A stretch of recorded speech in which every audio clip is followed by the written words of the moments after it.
often ask the question, are you a friend of God? You know, God said that Abraham was a friend of God not because he was perfect, but because he had faith in him, he trusted him. And his faith, it was accounted unto him as righteousness because he believed what God said. Now, we both know that if we consider someone a friend, it's going to be somebody who, if a person always set up to call you a liar every time you start talking to him, you're like, that's not my friend. He don't believe nothing I say. But Abraham was called a friend of God, not because he was perfect. Abraham was called a friend of God because he believed him, he trusted him, he took him at his word. He had faith in God. Without faith, it's impossible to please God, right? Because when we don't believe God, we call him a liar. In the same way, that's not pleasing unto you to be called a liar. That's not pleasing unto God to be called a liar. Okay, but without faith, it's impossible to please God because he can't do anything for us unless we believe what he say. Of course, we have his grace and his mercy. But I'm saying, he said the just shall live by faith. The just shall walk by faith. We walk by what we believe, not by what we see, right, as born again believers. Because without faith, it's impossible to please God. We must believe not only does he exist, but we have to believe that he's a rewarder of those who diligently seek him. Do you know that when we diligently seek the Lord, he rewards us? But so I also ask the question, are you a friend of God? Because when Jesus said in John 15:15, he says, John 14:15, he says, you are my friends if you do what I command you.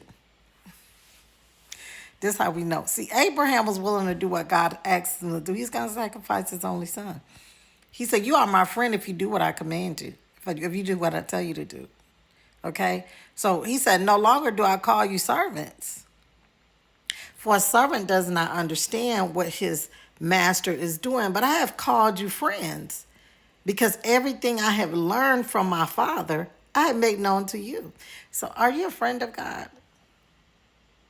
Because when we are a friend of God, because he said, because when a servant doesn't know the business of a father, you don't tell your business to associates, right?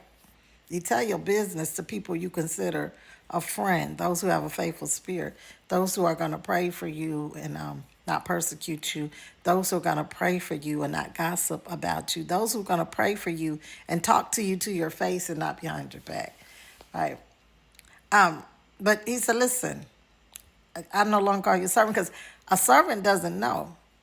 But when we become a friend of God, he'll give us some revelation knowledge. He'll let us in on some inside secrets. Those who fear the Lord, he says, he'll make his covenant known to us. So if you want to know some of the things that God know, he said, okay, well, you need to keep my command. All right?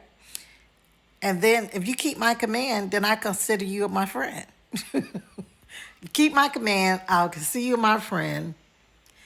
Walk by faith, just take me at what I say and act on whatever it is I tell you to do. Then I'll consider you my friend.